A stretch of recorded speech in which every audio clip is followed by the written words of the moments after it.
What's up, guys? Charles from Team COG here, coming at you guys with this Crusadia Mekk-Knight deck profile. So, you guys really wanted to see this deck profile, and I showed you the combo video with it that I was tinkering with and working on, and you guys have requested it.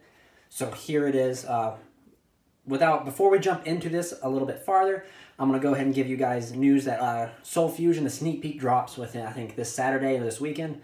And Crusadia Sparta and Crusadia Crawler are both common, so I'm going to be able to get a hold of them. So this deck profile is going to change again. However, I wanted to get the Mekk-Knight version out for you guys, for those who wanted to see it.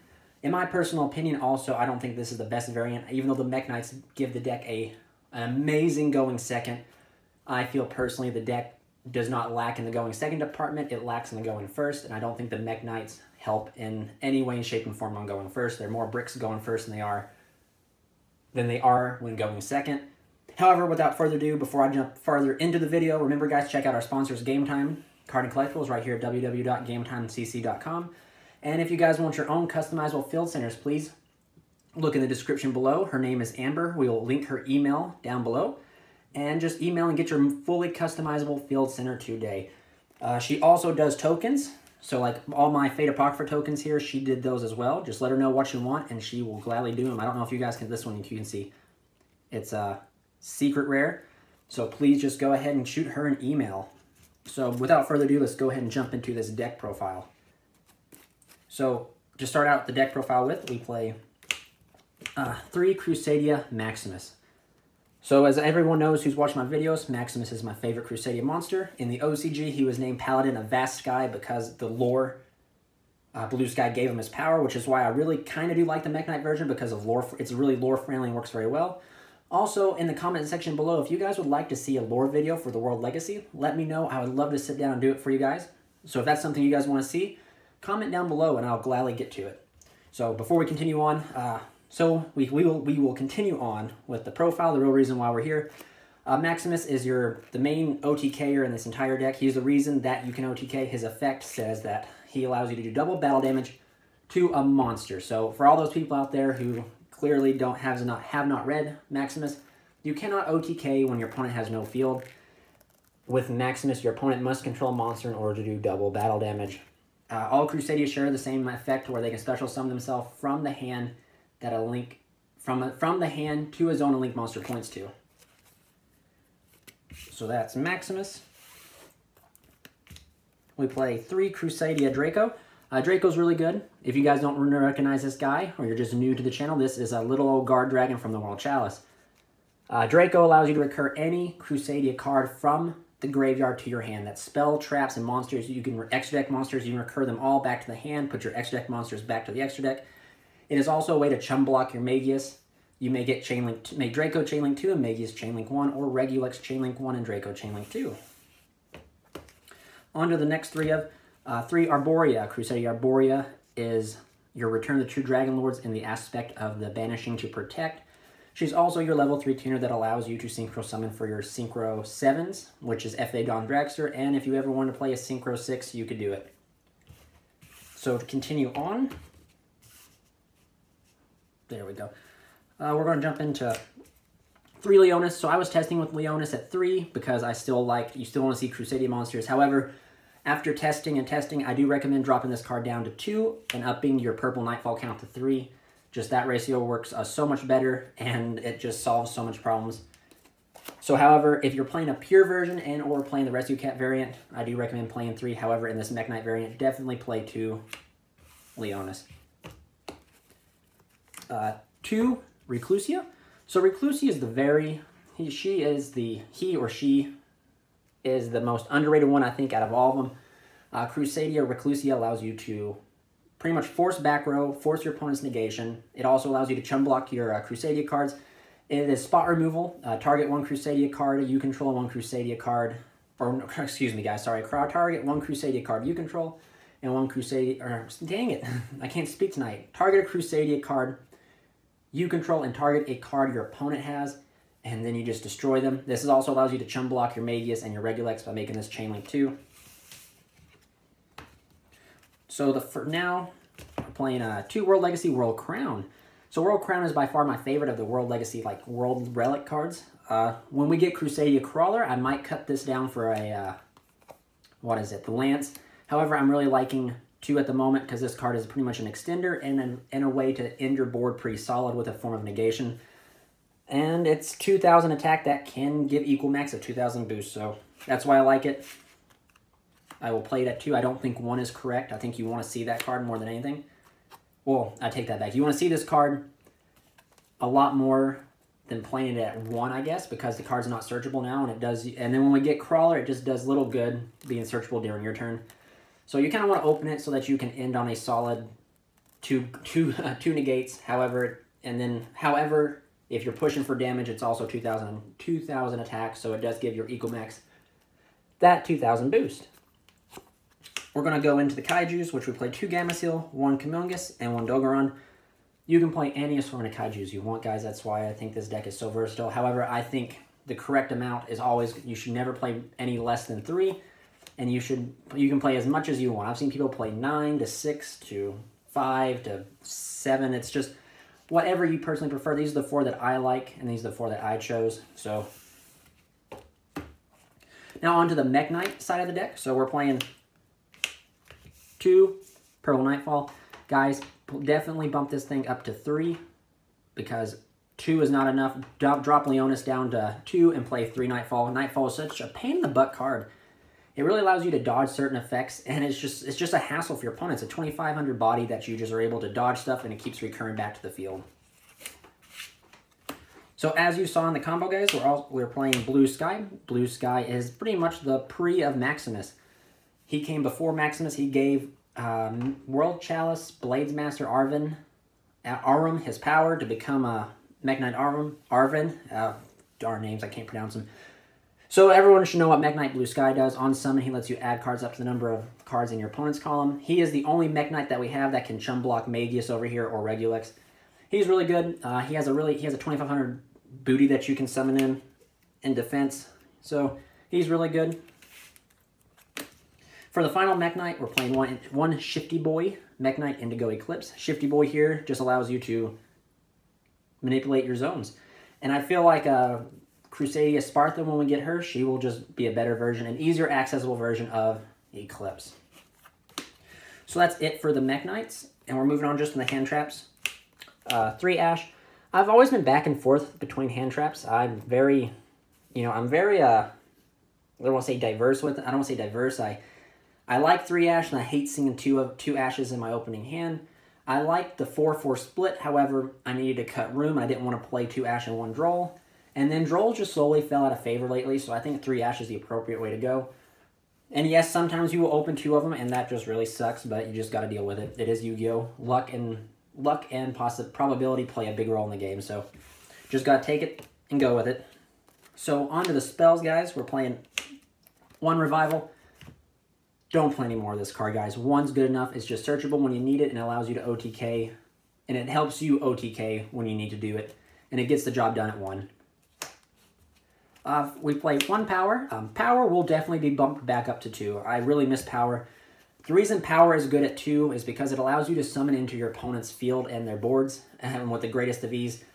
In this last locals we had, I summoned into an Ultimate Conductor, and he went to flip my stuff face down. I luckily opened the Power and was just able to combo off and OTK him. But Crusadia Power is definitely needed when going second, when you're definitely summoning into some heavy responses from your opponent, when their board's full of interruptions and everything. Power is just too good not to play. Definitely will be cutting Power up to 2. Not cutting, bumping it up to 2. Oh my goodness, guys, I can't speak. Then we play 3 Instant Fusions. For people out there who don't understand Instant Fusion, so let me give you a little, kind of like a history lesson. We were playing the Sky Striker Hornet Drone, and some people were playing the Engages, and some people were just playing the Hornet Drones. I was one that was just playing Hornet Drones. So the main reason that we did play Hornet Drones, yes, it gave you 2 free monsters and all that fine jazz, but the main reason, guys, was to chum block the Magius, because Kagari could be Chainlink 2, and Magius could be Chainlink 1. Yes, you could have some pretty cool plays, higher link plays, but in the overall scheme of things, you weren't going out of your link way to make other link monsters but equal max. So the reason this card is so good is because it allows you to summon Millennium Eyes Restrict, which allows you to chum block out your Magius the same exact way that Hornet Drones did. The only thing that this card does not give you is the ability to give an extra monster after you use its initial activation. I think it's perfect. If you open multiples or you draw into it, you play other targets in your extra deck that allow you to pretty much force your opponent's boards if you need to. In some instances, you're not going for Millennium Eyes, you're going for Thousand Eyes just to kind of bait the negations, but 3 instant fusions. There's a little history lesson for everyone out there who doesn't think this card belongs in the deck. I think it fits perfectly. You don't have to play it if you don't like it. That's the beauty of this deck, is that there's so many different ways to play this deck that if you don't like the way I'm playing it, play it your own way. So, moving on, we're playing 2 Successions. This card's artwork is amazing. 2 World Legacy Successions. This card is really good at 2. It's one of those, it's an extender. Potentially, if you open only 1 Crusadia monster and World Legacy Succession or Monster Reborn, you still can facilitate the 2-card OTK, which is really good. I decided to play it at 2 because ever since I've played this deck, I've played it at 2 because you do want to see it. It's a Monster Reborn, but a hard once per turn Monster Reborn. And it really works well with the Crusadia as summoning back to a Link Zone. But once we get the Crawler, I might cut it down just to 1. But I don't know, guys. Like, this card I'm very iffy on. I'll definitely take a lot of testing. I think at 2 it's perfect, but maybe once it becomes searchable, I'll bump it down. But I kind of feel like you still want to play it at 2, just so you have the likelihood to open it, versus hard drawing it and searching it. Finally, just 1 Monster Reborn. It's a better World Legacy Succession. Not much else to say. Everyone should play at least one of these guys. 2 Call by the Graves. So Call by the Grave is essential for combo heavy decks and just any deck that doesn't want to deal with hand traps in general. This card just works phenomenal. I hate that it got put down to 2, but Konami knows what they're doing, I guess. So we have it at 2 and you play it just because it's very well needed. It allows you to go uninterrupted. If your opponent gives you a monster and you open this with your combo, you're pretty much, you're going on this card plus your standard 2-card OTK. It pretty much guarantees you're going to womp your opponent unless they have impermanence. Even then, you can, power allows you to play through impermanence. So if you open the 2 Crusadia cards plus Call by the Grave and Crusadia Power, you're going to win. There's no ifs, ands, or buts about it. Okay, so for the 2 final traps, we're playing 1 World Legacy Secrets. This card is searchable. In the very weird scenario, if you cannot OTK your opponent, you can search this out and have a way to kind of grind out the game with the Shifty Boy in this card. Have really good synergy, allowing you to negate pretty much 2 monster effects. Excuse me, guys. It allows you to negate 2 monster effects, which are really good because Shifty Boy can move. This card will probably be cut once the new support comes out because you don't want to play too many traps. They really do clog in this deck. And for the final trap, 1 Crusadia Vanguard. This card's really good. It allows you to summon out tutor out any Crusadia or World Legacy card you play from your deck or graveyard back to the field, which is really good.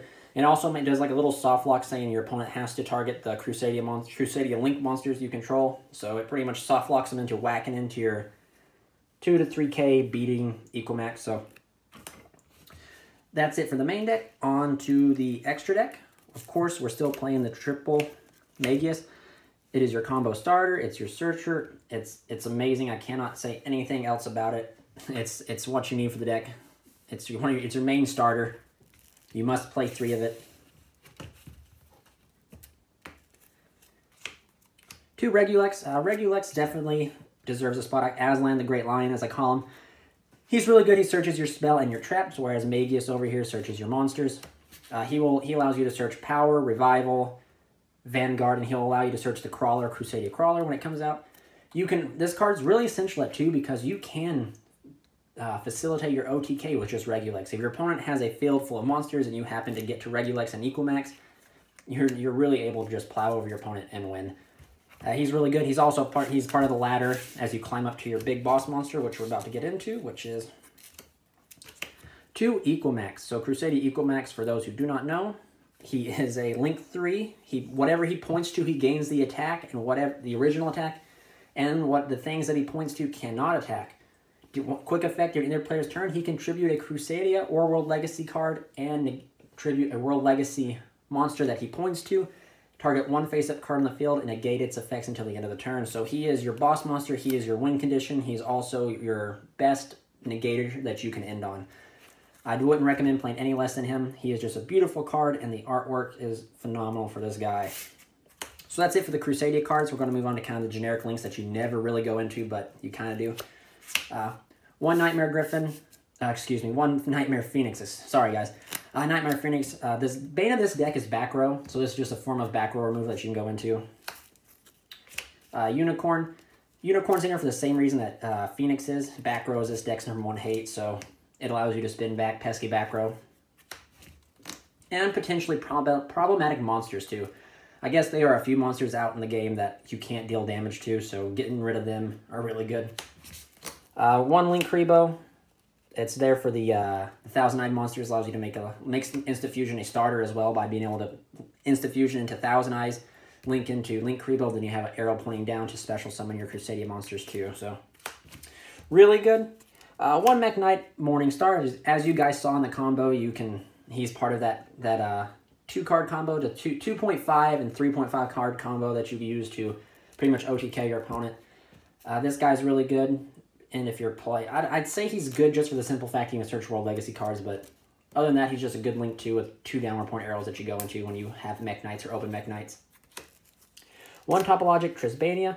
I feel this card's really underrated, especially when we get Crusadia Crawler. This card's going to be so much better. This deck will be able to play first against trap dot decks, being able to summon this guy with the greatest of ease, and then setting the Crusadia Crawler, and then once your opponent sets all their stuff during their end phase, you flip Crawler, summon it, search off a Crawler, and then banish all their back row, and then continue to push for game.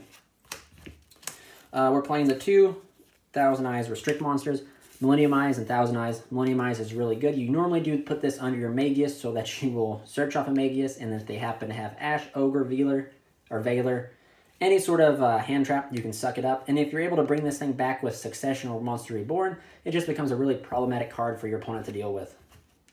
Thousand Eyes Restrict is pretty much a weaker version of Millennium Eyes. It's there for when you summon into opponent's boards, you can bait pesky negations with this. And then it's also a link, like these both are level 1, so you can link Rebo with them. So that's it for the fusions. The final card we're playing is one F.A. Don Dragster. F.A. Don Dragster is the level 7 negation you can end on, which is really good because it's a form of negation that this deck can end on going first, which is what this deck really lacks. So you play it because it's pretty good. However, take note, guys, if you put this under the Equal Max, it will not gain any attack because Equal Max gains the original attack, which the original attack of Don Dragster is 0. So we're going to go ahead and move on to my side deck. So remember, guys, side deck is always up to personal preference, and my side deck has the ability to change. We're playing Triple Red Reboot because this deck hates back row. It's the bane of this deck, in all honesty. Triple Twin Twisters. Twin Twisters might actually move to the main deck, especially since Altergeist, 2 Draco, and everything are becoming quite a pesky problem.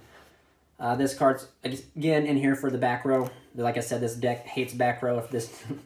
If there was not a set 5 dot deck in the format, I think this deck would do far better than what it's been doing so far. However, those decks do exist. So we do play that. For going first, I choose to play Triple Mind Crush. However, Mind Crush might come out here shortly for Dimensional Barrier. Thunder Dragons are going to be coming out soon, and they will be a problem. However, as of right now, Mind Crush is really good for going first because you call those combo pieces that they add in their hand, and you snipe them out of your hand while getting to look at your opponent's hand. This card will always stay in the deck. Side deck Shared Ride. This card is really good depending on the matchup you go against. If you are forced to go first against some deck, whatever deck it is, you side this in because you will just go through your typical combo and end on maybe 2 or 3 negates with Equal Max, along with putting to maybe Crown and a Maximus, so then you have technically 2 negates. And Shared Ride just allows you to resuscitate your hand, which is really good, or it stops your opponent, and if your opponent doesn't commit to a board, then they're going to lose, and if they do commit to a board, they're still going to lose because you're going to one-punch over them. So Shared Ride is amazing. It's pretty much the max C of the format. And finally, 3 Gemini Imps. So we have a regional coming up here soon, going to Fargo, North Dakota. And I'm going to try to keep this in here. However, depending on how the format goes, they might come out. But this deck really fears the Gumblar hand loop. If they can Gumblar loop you for 4 or 5, your whole hand out, you can't play. However, upon testing on YGO Pro, I was Gumblar Loop, didn't even see this card. They kept 2 cards in my hand, which coincidentally was 2 Crusadia cards. Top decked into the Gemini Imps, and it didn't do anything. Because the 2 cards they left in my hand, I was able to facilitate the OTK and win. But anyway, I don't want to get caught with my pants down when the Gumblar Loop comes in, so this is what that's in here for. So, alright guys, that's it for the deck profile. I'm sorry for my awful English. It's pretty late right now. It's like 2 in the morning. However, I knew you guys wanted to see this, so please remember to comment, like, and subscribe. Check out Game Time here at their website. And also, get your customizable fill center, guys. She does a remarkable job. So, and then again, please stay tuned because this deck is going to change once more because once we get the future support, I'm going to tinker around with it. I think I'm going to finally cut the Mekk-Knights and go on a more pure route like I've been doing. So, please stay tuned for that. And remember to check out our duel videos and our other deck profiles, guys. This is Charles from Team COG signing out.